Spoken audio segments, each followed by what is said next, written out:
뉴스 리포터였죠. 쉴 새 없이 하나님 앞에 불만을 쏘아내는 그의 삶을 보게 되어집니다. 그런데 어느 날 하나님이 브루스에게 자신이 전지전능한 힘을 주면서 세상을 네가 그러면 꾸려봐라 이렇게 얘기를 하죠. 그래서 이 브루스는 무엇이든지 원하는 대로 다 할 수 있었습니다. 더 이상 하나님을 향해 불평, 불만을 쏟아낼 필요도 없고 일이 뜻대로 안 풀린다고 짜증낼 필요도 없었죠. 무엇이든지 원하는 대로 생각대로 하면 됩니다. 얼마나 행복했을까요? 그런데 막상 그런 절대적인 힘을 갖고 힘을 사용하다 보니까 전혀 행복하지가 않더라는 거예요. 전지전능한 그 능력을 사용해 보니 세상은 더 엉망이 되어져 버리고 일은 점점 더 꼬여만 갑니다.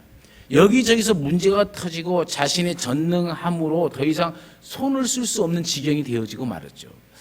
그래서 브루스는 깨닫게 되어집니다. 자신에게 더 큰 능력, 더 큰 힘이 있을 때 행복한 것이 아니라 사소한 일상에서부터 사랑을 실천하고 사랑을 나눌 때에 진정한 행복이 있다는 것을 깨닫게 되어지죠. 오늘 본문은 우리가 너무나도 잘 알고 있는 본문입니다. 이 사랑의 중요성에 대해서 우리에게 말씀해 주고 있죠. 그런데 사랑은 과연 어떻게 행하는 것일까? 오늘 사도 바울은 이 고린도전서 13장에서 이 사랑이 무엇이다라는 것을 15가지로 조목조목 설명해 줍니다. 그 15가지 모두가 동사형으로 되어 있어요. 형용사는 하나도 없습니다. 사랑은 느낌이나 감정이 아니라 동작, 행동이다. 그 말을 그가 문법적인 용어로 우리에게 이야기하고 있는 것이죠. 사랑은 그래서 행동하는 것입니다. 그리고 난 뒤에 바울은 8절에서 사랑의 영원성에 대해서 설명하고 9절부터 10절에서는 사랑의 온전성에 대해서 설명합니다. 그리고 11절과 12절에서는 사랑의 성숙성에 대해서 말씀해 주고 있죠. 이제 마지막 결론, 그게 13절입니다. 그런즉 믿음, 소망, 사랑 이 세 가지는 항상 있을 것인데 그 중에 제일은 사랑이라. 오늘 본문을 통해서 우리에게 주시는 이 하나님의 말씀을 다시 한번 새겨보면서 우리 신앙생활을 위하여 우리가 그럼 가져야 될 사랑, 또 우리가 가져야 될 마음이 무엇인가를 세 대지로 나누어 살펴보겠습니다. 첫 번째, 우리는 착각하면서 신앙생활을 해서는 안 된다는 거예요. 우리는 내가 보기에 좋고 내게 있는 것이라 해서 언제나 그것이 내게 있어야 할 것이라고 생각하죠. 착각하지 말라는 거예요. 그것이 항상 내게 꼭 필요한 것도 아니라는 겁니다. 여러분, 돈이나 물질이 어떻습니까? 좋죠. 많으면 많을수록 좋죠.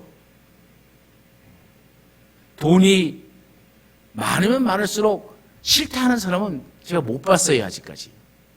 돈만 있으면 필요한 것을 언제라도 살 수 있기 때문에 돈은 항상 내게 있어야 된다고 생각하십니까? 그런데 그렇지 않아요. 착각하면 안 됩니다. 우리가 아무리 돈이 많더라도 살 수 없는 것이 많아요. 물론 우리가 돈으로 책은 살 수 있습니다. 그러나 지식은 살 수가 없는 것이죠. 우리가 돈으로 얼마든지 맛있는 음식을 사 먹을 수가 있습니다. 그러나 입맛은 살 수가 없습니다. 우리가 돈이 있으면 좋은 저택을 살 수도 있겠죠. 그러나 가정의 행복까지는 살 수가 없습니다. 돈으로 사람을 살 수는 있겠죠. 그러나 그 사람의 마음까지 살 수는 없습니다. 더군다나 우리가 세상을 떠날 때에 돈은 일체 가지고 가지도 못합니다. 그래서 사람이 죽을 때 입는 수에는 주머니가 없습니다. 고린도 교인들이 사모했던 은사도 마찬가지였죠. 고린도전서 1장 7절 말씀에 보면 그 당시 이 고린도 교인들은 모든 은사에 부족함이 없다라고 했습니다. 은사가 너무나도 풍성하게 나타났어요. 그런데 그렇다고 해서 고린도 교회가 평안한 가운데 든든히 서 나갔습니까? 아닙니다. 문제투성이었습니다. 이 성경에 나오는 교회 가운데 제일 많은 문제를 일으킨 곳이 바로 고린도 교회입니다. 그래서 고린도 교회는 온갖 이 교회에서 현대 교회에서 일어나는 모든 문제들이 고린도 교회에 고린도 전서 후서 보면 다 나와요. 그 정도로 시끄러운 교회예요. 왜 그럴까요? 은사는 풍성했지만은 꼭 있어야 할 사랑이 없었기 때문에 그런 거죠. 사랑이 없는 은사와 사랑이 없는 직분은 교회에 유익을 주지 못합니다. 하나님께 영광을 돌릴 수도 없습니다. 오히려 사람만 교만해지 다른 사람을 무시해버리는 그런 잘못을 저지르게 되어지죠. 교회에 문제만 일으키는 그런 존재가 되어져 버립니다. 우리는 물질이 없어도 은사가 없어도 직분이 없어도 얼마든지 좋은 성도가 될 수 있습니다. 그러니 일시적인 것, 영원하지 못한 것, 그저 이 땅의 것, 잠깐 있다가 없어질 것에 너무 마음을 빼앗기지 않기를 간절히 축원합니다. 이런 말이 있어요. 그 사람의 생각이 그 사람을 만들어간다라는. 실제로 미국에서 있었던 얘기입니다. 어떤 부인이 자기가 기르는 고양이를 엄청 사랑했어요. 그런데 그러면 그 고양이가 죽었습니다. 죽은 고양이를 그리워하면서 계속해서 그 고양이 생각만 하는 거예요. 그러다 보니까는 자기가 고양이처럼 변하고 있다는 생각을 하게 된 거죠. 그래서 그는 고양이 주기 위해서 사다 놓은 고양이 밥을 자기가 먹어요. 기록에 의하면은 20년 동안 이 여인은 고양이 밥을 먹고 살았어요. 고양이처럼 울기도 하고 고양이처럼 행동하기도 시작합니다. 나중에 보니까 그의 얼굴이 고양이처럼 변해가더라는 거예요. 무엇인지 생각하면 생각하는 대로 그 사람이 변해갑니다. 우리는 누구를 깊이 생각해야 되겠습니까? 우리는 예수 그리스도를 깊이 생각해야 될 줄로 믿습니다. 예수님의 모습을 닮아가야 되지 않겠습니까? 우리가 예수님의 모습을 바라보면서 영적인 것, 위의 것을 사모하면서 살아갈 때에 우리의 모습은 예수님의 형상을 닮아가게 될 줄로 믿습니다. 영원하지 못한 것, 항상 있어야만 될 것이 아닌 것에 우리의 마음을 빼앗기지 말라는 얘기입니다. 예수님을 더 깊이 생각해서 우리가 예수님을 닮아가고 또 예수님의 사랑이 우리 삶 속에 나타나기를 간절히 축원합니다. 두 번째, 우리에게 항상 있어야 할 것이 있습니다. 그것이 바로 믿음, 소망, 사랑입니다. 오늘 그러면 믿음에 대해서 생각해 봅시다. 믿음은 성부 하나님께서 하시는 사역입니다. 고린도전서 2장 5절 말씀에 너희 믿음이 사람의 지혜에 있지 아니하고 다만 하나님의 능력에 있게 하려 하였노라. 믿음이 사람의 지혜에 있는 것이 아니라는 거예요. 하나님의 능력에 있는 겁니다. 우리의 믿음이 어디서부터 나오는 것이냐? 내 안의 믿음은 사람의 지혜 때문에 많이 공부하는 지식 때문에 생겨난 것이 아니라는 것이죠. 하나님의 능력 안에서 나의 믿음이 생겨나는 겁니다. 그래서 믿음을 바울은 에베소서에서 뭐라고 얘기합니까? 하나님의 선물이다. 이렇게 얘기하고 있잖아요. 내가 예수 그리스도를 믿고 구원받게 된 것은 내가 스스로 내 믿음을 키워나가서가 아니라 하나님이 내게 믿음을 주셨기 때문입니다.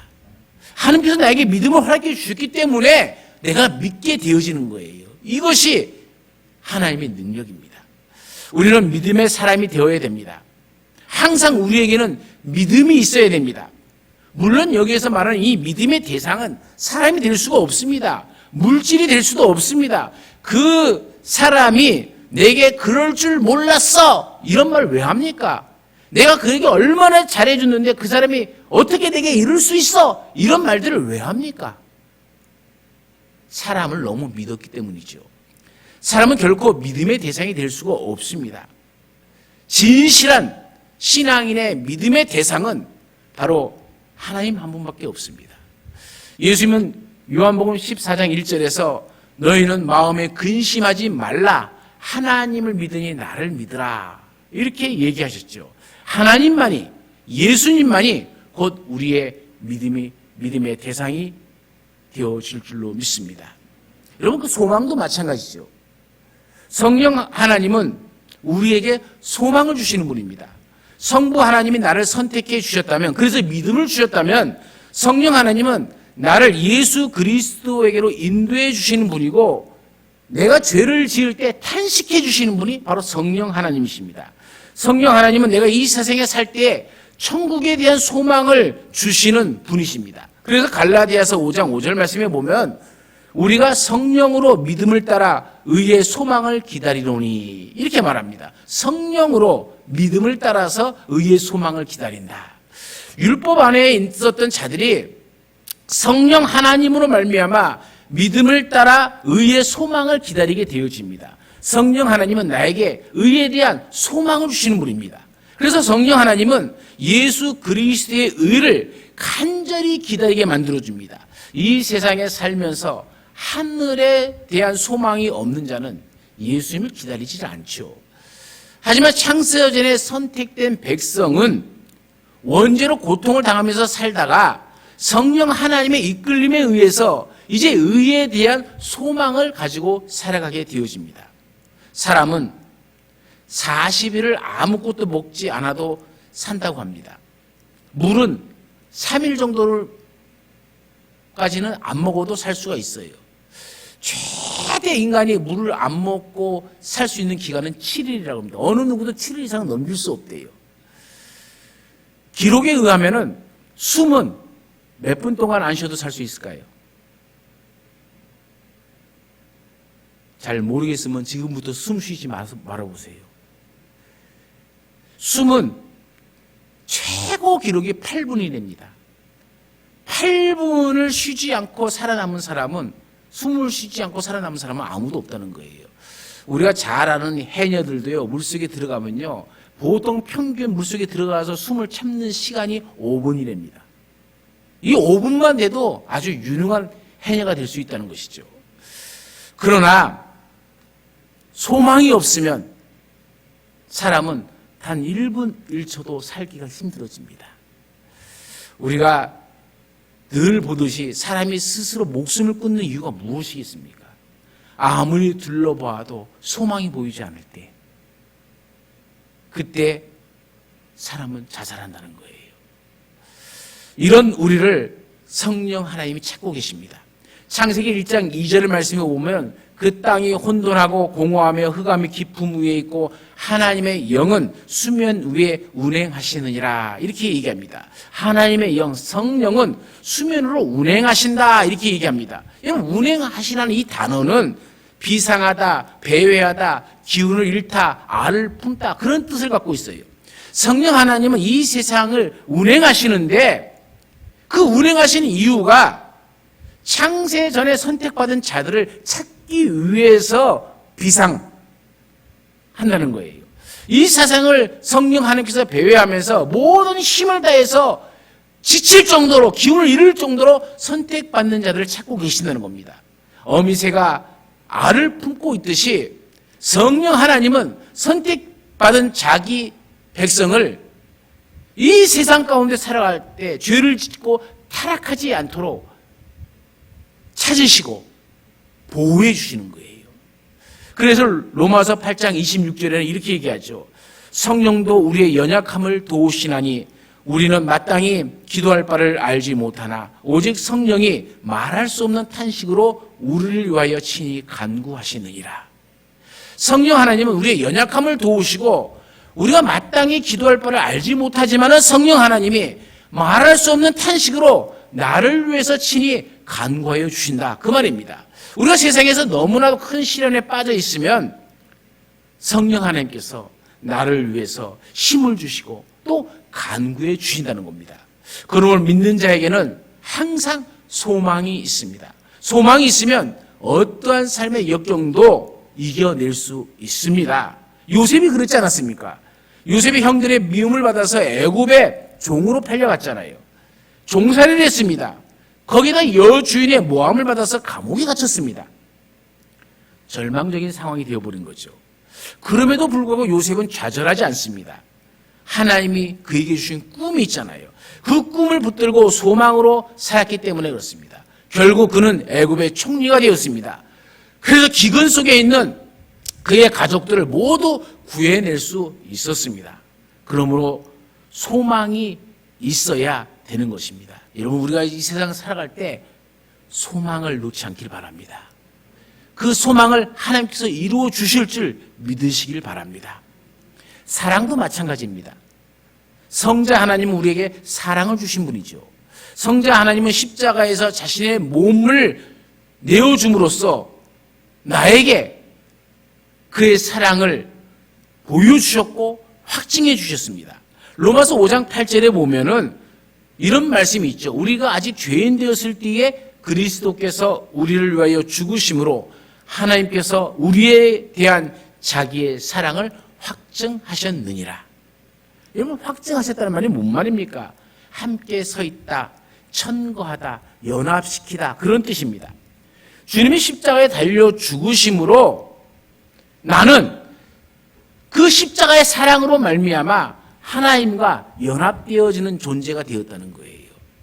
성자 하나님은 나를 성부 하나님께 천거하여 주셔서 구원을 확증해 주신 겁니다.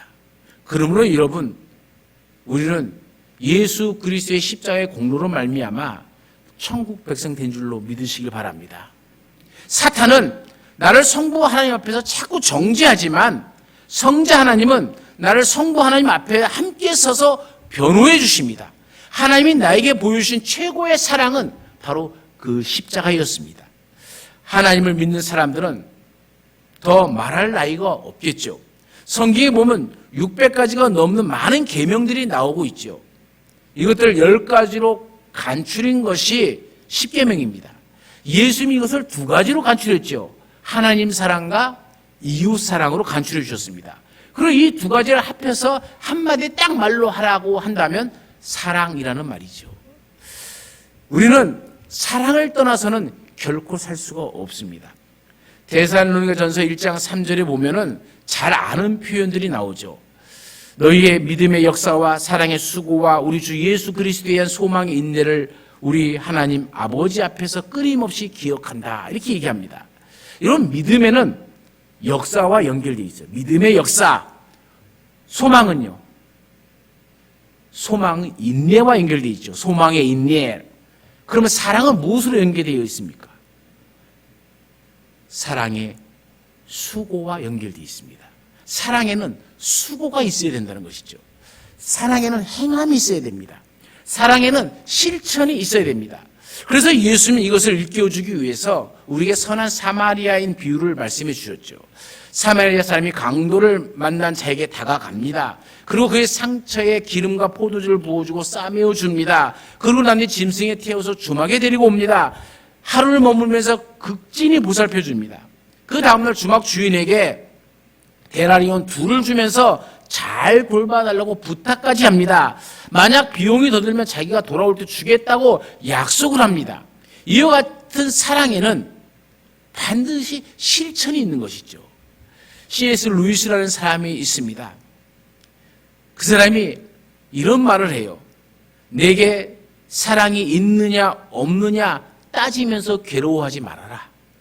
오히려 마치 내게 사랑이 있는 것처럼 지금 그 사람을 사랑하고 있는 것처럼 행동하라. 그러다 보면 나도 모르게 실제적으로 그 사람을 사랑하게 될 것이다. 여러분, 사랑은 실천입니다. 연습이고 훈련입니다. 아무리 머릿속에 사랑해야 된다, 이렇게 사랑해야 된다, 저렇게 사랑해야 된다, 뭐 별 생각을 다 해봤자 실천하지 않는 사랑은 이데올이죠. 그래서 사랑은 배우는 겁니다. 마치 내게 사랑이 있는 것처럼 나아가서 그 사랑 앞에서 실천해 나가는 겁니다. 그러면 자동적으로 사랑의 사람이 되어지는 것이죠. 거울을 보고 얼굴 표정도 부드럽게 한번 해보시고 말도 편안하게 할 수 있도록 연습도 해보시고 또 행동도 연습하는 가운데 실제로 사랑의 사람으로 내 자신이 나 자신도 모르게 변화되어져 가는 겁니다. 그게 사랑의 힘이죠. 세 번째는 그 중에 제일은 사랑이라 이렇게 말합니다. 믿음, 소망, 사랑 이 3가지는 항상 있을 것인데 그 중에 제일은 사랑이다 이렇게 얘기하죠. 그 중에 제일은 사랑인 것을 바울은 왜 그렇게 얘기했을까요? 저는 이것을 네 가지 정도로 우리가 생각해 봐야 된다고 생각합니다. 왜 사랑이 제일인가? 그 첫 번째는 믿음과 소망은 궁극적으로 우리 자신을 위한 겁니다. 그러나 사랑은 베푸는 것입니다. 따져보면 다른 사람을 위한 것이죠. 사랑은 타인을 위한 것입니다. 믿음과 소망은 본인을 위한 것이죠. 이런 면에 있어서 사랑은 믿음과 소망보다 더 우월하다라고 볼 수가 있는 것이죠. 두 번째는 믿음과 소망은 하나님에 대해서 우리가 가져야 할 기본적 태도입니다. 그러나 사랑은 하나님의 본질입니다. 그래서 요한일서 4장 8절부터 16절을 보면은 하나님을 가르쳐서 God is love 이렇게 얘기하죠. 하나님은 사랑이시라. 많이 들어보셨죠? 처음 들어보세요? 하나님은 사랑이시다 이렇게 분명히 써 있습니다. 그런데 성경 어디를 봐도 하나님은 믿음이시다, 하나님은 소망이시다 라는 말은 그런 표현은 없어요. 하나님의 본질은 바로 사랑이라는 겁니다. 그러니까 사랑은 믿음, 소망보다 위에 있을 수밖에 없는 것이죠. 세 번째 이유는 사랑은 영속성에 있어서 믿음과 소망보다 더 뚜렷하고 현저합니다. 어떤 사람은 비유적으로 이렇게 설명합니다. 신부가 가마를 타고서 신랑 집으로 시집 결혼식을 올리기 위해서 갑니다. 앞뒤에 가마꾼이 가마를 들고 가죠. 앞에 가는 가마꾼이 그 이름을 소망이라고 했습니다. 앞을 바라보기 때문에 그렇죠. 뒤에서 가마를 들고 가는 사람은 앞이 잘 보이지 않습니다. 앞 가마꾼이 끌고 가는 대로 뒤 가마꾼은 따라가면 됩니다. 눈에 잘 보이지 않지만 그저 앞에서 이끄는 대로 가기 때문에 그 가마꾼의 이름을 믿음이라 이렇게 얘기합니다. 신부의 이름은 사랑입니다. 이제 신랑 집에 이르렀어요. 그러면 가마가 내려지고 가마는 해체되어집니다. 가마꾼의 임무는 그것으로 끝나는 것이죠. 가마꾼은 신랑이 있는 안방에 들어가지 못합니다. 신부만이 신랑의 영접을 받고 들어가는 것이죠. 마찬가지 아니겠습니까? 우리가 하나님 나라에 이르게 되면 믿음과 소망은 그 사명이 완수되어집니다. 따라서 그것들은 더 이상 큰 의미가 없게 되어지는 것이죠. 천국은 빛과 사랑이 넘치는 나라예요. 그러니 사랑만큼은 천국에서도 영원합니다. 이처럼 사랑이 영속성 있어서 믿음과 소망보다는 더 뚜렷하기 때문에 그 중에 제일은 사랑이 되어지는 겁니다. 마지막 네 번째는 사랑이 있는 곳에는 믿음과 소망이 저절로 따라옵니다. 사랑은 믿음과 소망의 원천이 되어진다는 말입니다. 우리가 잘 아는 요한복음 3장 16절을 한번 생각해 보세요. 누구나 잘 아는 말씀입니다. 상반부에는 이렇게 되죠. 하나님이 세상을 이처럼 사랑하사, 사랑으로 시작합니다. 중반부에는 독생자를 주셨으니 이는 저를 믿는 자마다, 사랑으로 시작해서 믿음이 생깁니다. 하반부입니다. 뭐라고 얘기합니까? 멸망치 않고 영생을 얻게 하려 하심이니라. 영생의 소망도 사랑에서 시작되어집니다. 그러니 사랑은 믿음과 소망의 근원이 된다고 볼 수 있는 것이죠. 고린도전서 13장 오늘 7절 말씀에 봐도 사랑은 모든 것을 믿으며 라고 했습니다. 사랑이 있으면 믿음이 절로 생긴다는 것이죠. 또 사랑은 모든 것을 바라며 라고 합니다. 사랑이 있는 곳에는 소망이 따라온다는 얘기입니다. 그러나 사랑이 없으면 믿음도 소망도 존재하기 어려운 것이 사실입니다. 이처럼 사랑이 믿음과 소망의 근원이 되기 때문에 그 중에 제일은 사랑이 되어지는 것이죠. 사실 사랑이 없으면 믿음과 소망은 어떻게 보면 굉장히 잔인합니다. 이걸 왜 피비린내 나는 종교 전쟁이 유럽 사회를 1000년 동안 전쟁을 벌이는 역사로 만들어 갑니까? 그 사람들에게는 믿음과 소망이 있었습니다.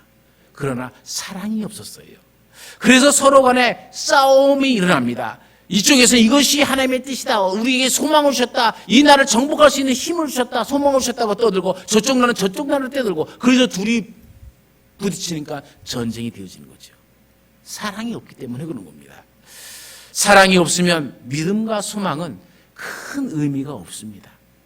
헨리 라우이라는 목사님이 계셨습니다. 그는 하버드 대학과 또 예일 대학에서 후학들을 20년 동안 가르쳤습니다. 그가 쓴 책은 언제나 베스트셀러가 되었죠. 그런 그가 어느 날 20년 동안에 모든 가르치던 교수직을 다 사임하고 캐나다 토론토에 있는 데이브레이크라는 장애인 보호시설의 직원으로 들어갑니다. 그가 하는 일은 그곳에서 어린 장애 아들의 대소변을 받아내고 몸을 씻어주는 그런 일을 하는 겁니다. 사람들은 그의 모습을 보면서 이해가 되지 않는다는 듯 고개를 저으면서 얘기합니다.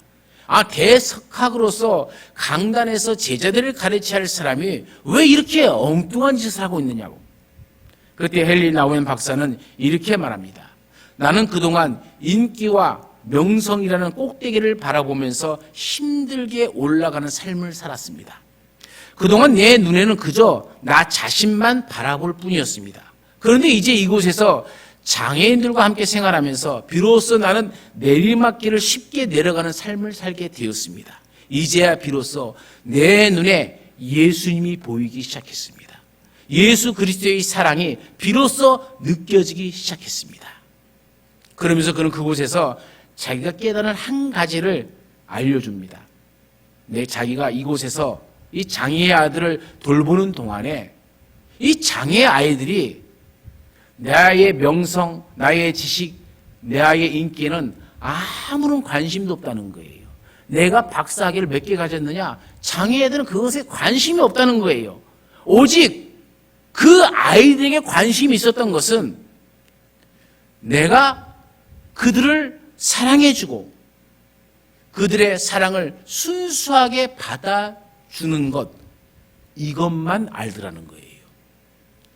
그의 학식과 명성과 수많은 저술은 아이들에게 아무런 의미를 주지 못했다는 겁니다. 그 아이들의 관심을 갖는 것은 오직 사랑밖에 없었다는 것이죠. 우리도 마찬가지 아닙니까? 우리가 다른 사람과 대인 관계를 가질 때에 그 사람이 내게서 제일 관심 있어 하고 바라는 것이 무엇이겠습니까? 따뜻한 마음을 가지고 그 사람을 사랑해 주는 것입니다. 사랑이 없으면 권력도 지식도 명예도 큰 의미를 주지 못합니다. 그러므로 우리는 사랑의 사람이 되어야 될 줄로 믿습니다. 믿음, 소망, 사랑, 이 세 가지는 항상 있을 것인데 그 중에 제일은 사랑이기 때문입니다. 가정에서 남편이 아내를 사랑해 봅시다. 또 아내가 남편을 사랑해 봅시다. 그러면 저절로 이런 말이 나올 것이죠. 우리 집 바깥 양반이 최고야. 제일이다.